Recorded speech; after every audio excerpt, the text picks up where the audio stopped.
प्रेक्षकांनो, ठरलं तर मग या मालिकेचा 24 जुलैचा रिव्ह्यू तुम्ही ऐकत आहात. सायली प्रतिमा त्याला घरी घेऊन येणारे प्रेक्षकांनो, ते कसं आज फक्त बघत राहा तुम्ही. तर सुरुवातीला आपण बघतोय अर्जुनला प्रतिमा त्याचा फोटो सापडतो आणि त्याच्यावरती या सायलीने कलाकारी केलेली असते ना. अर्जुन तिला म्हणतो, हे सगळं तुम्ही केलंय? अहो, हे सगळं का केलंय तुम्ही?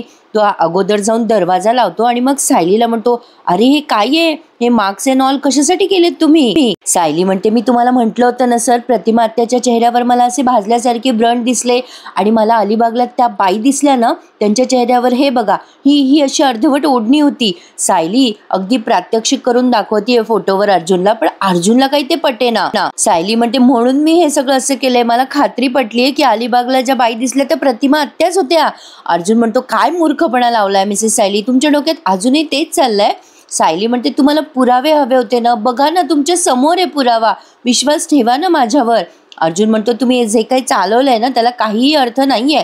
तुम्ही खाली का नाही सांगितलं की तुम्ही प्रतिमा आत्याचा फोटो इथे घेऊन आलात म्हणून? खाली किती पॅनिक झालेत सगळे, तुम्ही बघितलं ना? सायली म्हणते, कारण मला पूर्णाजीला टेन्शन द्यायचं नव्हतं, त्यांना मला खोटी आशा नव्हती द्यायची. त्यांना जर मी सांगितलं असतं की मी प्रतिमा आत्याला अलिबागला बघितलंय आणि नंतर मग त्या आपल्याला सापडल्या नसत्या, तर त्यांना किती त्रास झाला असता या सगळ्याचा. अर्जुन म्हणतो, एक मिनिट, त्या जर आपल्याला सापडल्या नाही तर म्हणजे काय अलिबागला जायचंय का आपण परत त्यांना शोधायला?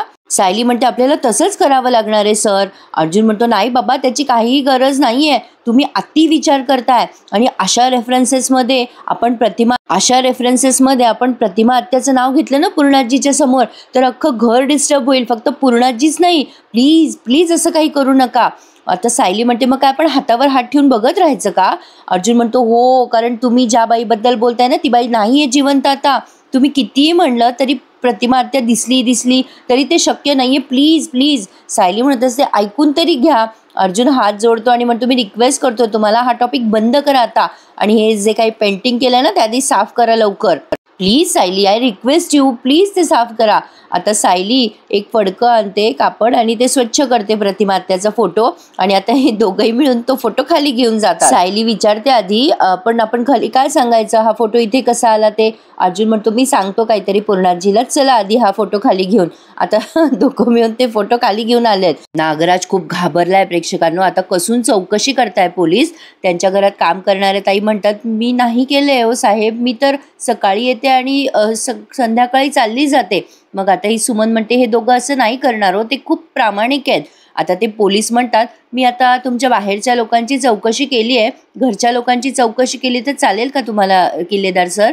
मग आता हे रविराज म्हणतात, हो, तुम्ही सगळ्यांची चौकशी करा, काहीही झालं ना तरी मला माझ्या बायकोची आठवण परत मिळवायचीच आहे.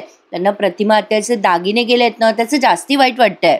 नागराज म्हणतो, अरे दादा, पण घरच्यांची चौकशी कशाला ना, त्याची काय गरज आहे? प्रिया लगेच म्हणते, अशी कशी गरज नाही काका, अहो चोर कोणीही असू शकतो, अगदी मी सुद्धा, त्यामुळे तुम्ही सगळ्यांची कसून चौकशी करा, आमची काहीच हरकत नाहीये बरं का. हो ना काका? प्रिया खूप लबाड आहे प्रेक्षकांनो, तिला माहितीये की ही चोरी नागराजने केलेली असू शकते. आता नागराज खूप घाबरलाय, तो मनात विचार करतोय, हा इन्स्पेक्टर माझ्याकडे असं का बघतोय?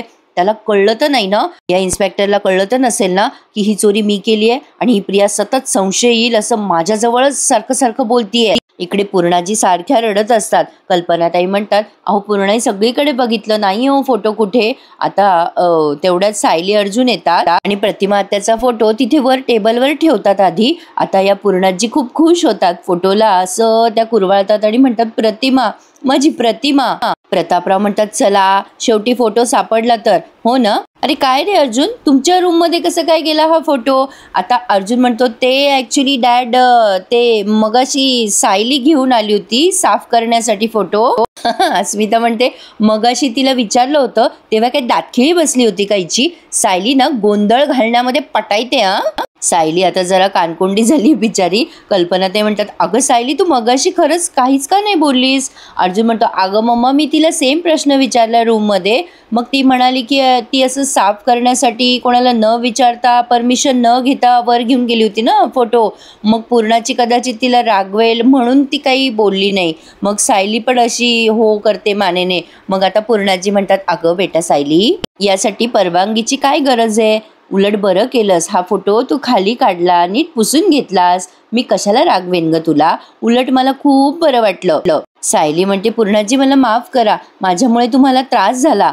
आता पूर्णाजी म्हणतात अगं वेडी आहेस का तू, तू प्रतिमाच्या फोटोची किती छान काळजी घेतलीस, त्यात काय माफी मागायची माझी. खरं तर तुझा आणि प्रतिमाचा काहीही संबंध नाहीये, तरीही तुझ्या मनात तिच्यासाठी किती ओलावा आहे. आता सायली मनात विचार करते आहे संबंध पूर्णाजी, काहीतरी संबंध आहे. म्हणूनच तर मला जाणवतंय की त्या अगदी आपल्या जवळ आहेत, पण मी तुम्हाला नाही सांगू शकत आत्ता हे सगळं, हा धोका मी नाही पत्करू शकत. आता प्रतापराव म्हणतात पूर्णाई तू शांत झाली आहेस ना आता, आणि काळजी करू नकोस, तो फोटो मी लवकर लावून घेलं. आता ते प्रतापराव आणि अर्जुन दोघं पण निघालेत. अर्जुन म्हणतो मी पण निघतो हां, आता आज खूप मीटिंग आहेत मम्मा मला, आता मी निघतो हां. आता तो हळूच सायलीच्या कानात सांगतो हे बघा डोक्यातले विचार बंद करा बरं का, येतो हां पूर्णाजी मी. प्रेक्षकांनो आपल्या या रिव्ह्यूला लाईक करायला आणि आपलं चॅनल सबस्क्राईब करायला विसरू नका हां. खूपच छान दाखवत आहेत ते आता पुढे, म्हणजे वाटलं नव्हतं आपल्याला प्रतिमा त्या अशा अचानक परत येतील. याचा मी एक प्रोमो तुम्हाला काल दिलाय, नक्की आपल्या चॅनलच्या व्हिडिओमध्ये बघा. तर आता या पूर्णाजी पुन्हा एकदा अशा प्रतिमा आत्याच्या फोटोला कुरवळत असतात. इकडे हा इन्स्पेक्टर नागराजच्या समोर येऊन त्याची चौकशी करतोय. इन्स्पेक्टर म्हणतात रविराज सरांच्या कपाटातून दागिने गायब झाले, हे तुम्हाला आधी माहित होतं का. नागराज म्हणतो आधी कसं काय माहित असेल इन्स्पेक्टर साहेब. सुमन फार घाबरली आहे बरं का. पोलीस म्हणतात मग तुम्हाला केव्हा कळलं दागिने चोरी गेलेत त्याचं. आता नागराज म्हणतो दादा धावत धावत खाली आला तेव्हा कळलं आम्हाला, पण कसं काय झालं काही कळतच नाही हो. म्हणजे बघा ना दागिने खूपच जुने होते, मी खूप वर्षांपूर्वी पाहिले होते, ते दादाकडेच असायचे नेहमी दागिने. आमच्यासाठी ते दागिने म्हणजे फक्त सोनं नाहीये, एक अनमोल ठेवा आहे आमच्या दादाचा, आमची भावनिक गुंतवणूक आहे ती, ते स्त्रीधन आहे. माझी वहिनी तर गेली, पण तिचं स्त्रीधन तिच्या मुलीला मिळायला हवं होतं, हीच माझी इच्छा आहे हो. लवकरात लवकर ते चोराला शोधा प्लीज. याला म्हणतात चोराच्या उलट्या बोंबा. काय अवघड आहे नाही प्रेक्षकांनो. तर आता रविराज त्यांना म्हणतात अरे नागराज शांत हो रे. मग लगेच प्रिया काही झालं की त्याला म्हणत असते काका पाणी आणू. भारी दाखवलंय त्यांनी आज. तर आता ही सुमन बिचारी खूपच टेन्शनमध्ये, तिला काही कळे ना आता काय करावं. एकतर आधीच बिचारी खूप भोळी आहे. रविराज म्हणतात हे बघ माझा विश्वास आहे, नक्की आपल्याला दागिने परत मिळतील, पोलीस खऱ्या चोरापर्यंत नक्की पोहोचतील, माझी खात्री आहे रे. आता हे पोलीस सुमनला विचारायला लागतात. आता ती खूप घाबरते. सुमन म्हणतात मिसेस किल्लेदार तुम्ही पूर्ण वेळ घरीच असता नाही का, म्हणजे घराच्या आजूबाजूला किंवा गेल्या काही दिवसापासून असं संशयास्पद तुम्ही हालचाली बघितल्या आहेत का, किंवा घरातल्या कुठल्या व्यक्तीच्या वागण्यात तुम्हाला बदल झालेला दिसलाय का. सुमन आता फार घाबरली आणि तिला खूप घाम फुटलाय. आता पुन्हा एकदा सायलीचा सीन दाखवलाय त्यांनी. सायलीचा काही जीव राहीना, ती सारखी विचार करत असते मी कसं पटवून देऊ त्यांना, त्या प्रतिमा हत्याच होत्या, हे तर माझ्यासोबत अलिबागला यायला पण तयार नाही आहेत. नाही पण मी अशी नुसती नाही बसून राहू शकत, मला काहीतरी करायलाच हवं. आता सायलीने पुन्हा एकदा तिची पर्स घेतली आहे आणि पटकन ती पर्स लटकवली आहे खांद्याला. प्रतिमा हत्याचा फोटो काढलाय मोबाईलमध्ये आणि सरळ निघाली आहे अलिबागला. यांनी एकदम क्विक दाखवलं ना सगळं प्रेक्षकांनो. चला काही का असे ना दाखवलं ना त्याला महत्व आहे. आता पुन्हा एकदा रविराजांचं सीन दाखवलाय. रविराज म्हणत असतात हे बघ सुमन, हे पोलीस आहेत ना आपल्या माहितीसाठीच आहे, तू शांतपणे उत्तर दे हा, त्यांना काळजी नको करू. आता ते विचारतात पोलीस तुमचा संशय आहे का कोणावर. आता सुमनला सारखं आठवतंय नागराजने कशी चोरी केली, कशी तिला धमकी दिली. आता तिला इतकं टेन्शन आलंय बिचारीला. आता नागराजला पण कळतंय, नागराज सारखा तिच्याकडे असा बघतोय. आता ही सुमन नुसती खाली मान घालून उभी आहे. पोलीस म्हणतात तुम्ही टेन्शन घेऊ नका किल्लेदार, पोलिसांमुळे तुमच्यावर दडपण येऊ शकतं. पण आता प्रिया ऑब्झर्व करतीये की सुमनला नक्कीच काहीतरी माहिती आहे. तिच्या तेव्हाच लक्षात आलंय सुमनचा चेहरा बघून. नागराज मनात विचार करतो ही मूर्ख बाई काही बोलणार तर नाही ना आता पोलिसांना. प्रिया मुद्दाम म्हणते अगं काकी तू साफसफाई करतेस ना बाबांच्या खोलीत कधी कधी, बोल ना तू, बघितलं असशील कोणाला नक्की तू, बाबांच्या कपाटाला कोणी हात लावला का. आता लगेच नागराज लक्षात आणतो की ही काहीतरी बोलून बसेल. तो लगेच म्हणतो अहो इन्स्पेक्टर काय आहे ना माझी बायको घाबरली हो. अहो इन्स्पेक्टर हे ऐश्वर्या वगैरे तुम्ही बघताय ना ते आमचं नाही हो, हे सगळं माझ्या भावाचं आहे. म्हणजे तो खूप मोठा वकील आहे ना, तिला काही सांगता पण येत नाहीये आणि हे तिला बोलता पण येत नाहीये, तिला माहित नाहीये हो काहीच. आता रविराज म्हणतात अरे थांब जरा नागराज, तिला जे बोलायचं ते बोलू दे बरं तिला. नागराज म्हणतो अरे दादा बघ ना तिची दातखिळी बसली आहे, घाबरली आहे रे ती. सुमन तू घाबरू नकोस, तू नको टेन्शन घेऊ, तू घाबरू नकोस. तू सांग त्यांना, दादाने जेव्हा सांगितलं तेव्हाच कळलं ना तुला. सुमन तुला हेच सांगायचंय ना. आता तो तिचा खांदा दाबत असतो असं बोलून सांग सुमन मी आहे इथे. अगं सुमन मी आहे ना इथे, नको घाबरूस अजिबात. आता प्रिया पुन्हा एकदा अशी बघत असते तिच्याकडे. आता सुमन इतकी घाबरत घाबरत बोलते, मला मला काही सांगायचं नाहीये, मी कशाला खोटं बोलू. भाऊजी सांगा ना तुम्ही पोलिसांना, मला खरंच काही माहिती नाहीये हो. आता रविराज म्हणतात सुमन तू इतकं टेन्शन नको घेऊ, बरं थांब. हे बघा इन्स्पेक्टर, तिला काहीच माहिती नाहीये. प्रिया एवढी स्मार्ट आहे ना प्रेक्षकांनो, तिला सगळं कळतं आपोआप. ती अशी सारखी या दोघांकडे बघत असते. आता हे इन्स्पेक्टर पण सुमनला काहीच विचारत नाही. ते म्हणतात ठीक आहे सर, आम्हाला काही कळलं तर आम्ही तुम्हाला सांगतो. मग आता ते निघालेत. मग हे रविराज म्हणतात काही हरकत नाहीये इन्स्पेक्टर, पण खूपच वाईट वाटते हो, या एवढूशा पैशासाठी कोणी हा नीचपणा केला असणार आहे. म्हणजे माझ्या बायकोचं स्त्रीधन होतं हो ते, माझी खूप भावना होती त्यामागे. आता हे सगळेच जण निघून गेलेत, इन्स्पेक्टर सुद्धा निघून गेलेत. तरी सुद्धा रविराजांच्या मनाला फार लागलंय. ते खूपच वाईट वाटून घेतात या गोष्टीचं. आणि साहजिक आहे, आपली गुंतवणूक खूप कष्टाने आपण कमवतो आणि त्यात आपल्या फिलिंग्स असतात, आणि हे असं कोणी चोरलं तर साहजिकच त्यांना वाईट वाटणार. तर आता लगेच ही प्रिया म्हणते बाबा तुम्ही नका टेन्शन घेऊ, सुमनलाच बिचारीला खूप अपराधी असल्यासारखं वाटतंय, तिला खरं बोलता पण येत नाही ना. पण आता प्रिया मुद्दाम म्हणत असते बाबा तुम्ही नका काळजी करू, तो जो कोणी चोर आहे ना तो सापडणार बाबा, नक्की सापडणार. नीच आहे तो चोर, एक नंबरचा नीच. नाही बाबा तुम्ही टेन्शन नका घेऊ. आता नागराजकडे पाहूनच म्हणते ती हो ना. मग नागराज म्हणतो हो ना म्हणजे काय. आता नागराजलाही कळतंय की प्रियाला समजलंय. नागराज मनात विचार करतोय बापरे दागिने घेणं फार महागात पडणार आहे मला. दादाला जर कळलं ना की हे दागिने मी चोरलेत, प्रॉपर्टी तर विसराच, पण दादा मला या घरात पाऊल पण टाकू देणार नाही. आता प्रेक्षकांनो सायली निघाली अलिबागला, रॅदर ती पोहोचली आहे, पण छत्री घेऊन चालली आहे ती, सगळ्यांना विचारपूस करते.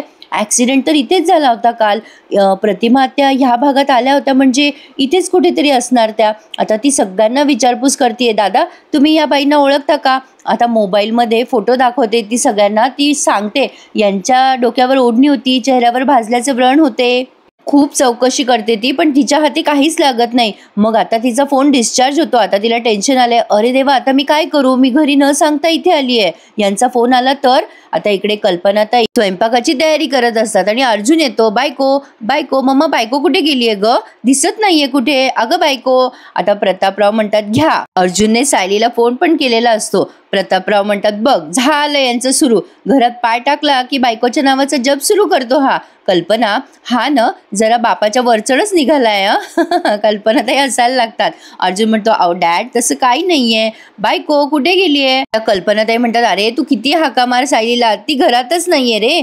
अर्जुन म्हणतो काय कुठे गेली आहे ती. आता इकडे पुन्हा एकदा सायली दाखवली आहे. सायली आता खूप टेन्शन मध्ये आली आहे. आता काय करावं, फोन पण डिस्चार्ज झालाय तिचा. आता उगा सस्पेन्स वाढवण्यासाठी एक ओढणी घेतलेली बाई त्यांनी दाखवली आहे. सायलीला असं वाटतं त्या प्रतिमा आत्याच आहे, ती बाई तिला क्रॉस होते आणि ती पुन्हा त्या बाईच्या मागे जाते, प्रतिमा आत्या असं म्हणून त्यांच्या समोर जाते, पण ती बाई कोणीतरी दुसरीच असते. आणि प्रेक्षकांनो हा भाग त्यांनी इथेच पूर्ण केलाय, खूपच सस्पेन्स वाढवलाय नाही. आता पुढे आपण बघणार आहोत. सायली देवी आईला प्रार्थना करते आणि म्हणते देवी आई तू मला मदत कर, मी इथे येणं, प्रतिमा आत्या मला दिसणं हे सगळे तुझेच संकेत आहे. नको ग माझी परीक्षा बघू, माझी आणि प्रतिमा आत्याची भेट घडवून दे ग देवी आई. आता फूल पडतं खाली आणि गुरुजी तिला म्हणतात ते मंदिरातले की हे घे बाळा प्रसाद घे आणि बाहेरच्या लोकांना वाट बरं. आता सायली देवी आईला मनोभावे नमस्कार करते आणि तो प्रसाद बाहेर वाटायला जाते आणि बाहेर प्रतिमा आत्या बसलेल्या असतात. अरे वा, सायलीला त्या सापडल्या फायनली. प्रेक्षकांनो आता पुढचे भाग अजिबात मिस करू नका. काय होईल, कसं होईल, कोणाच्या रिएक्शन कशा असतील. फायनली सायलीलाच दिसल्यात प्रतिमा आत्या. छान दाखवला त्यांनी हा ट्रॅक. तर आता तुम्हाला या सगळ्याची उत्सुकता असेलच, तर चॅनलला सबस्क्राईब करा आणि माझे सगळे रिव्ह्यूज एन्जॉय करा. आणि पुढचा कला आणि अद्वैतचा रिव्ह्यू माझ्या आवाजात ऐकायला विसरू नका. आज तो पण खूप छान दाखवलाय त्यांनी. So please subscribe my channels and enjoy my review. धन्यवाद.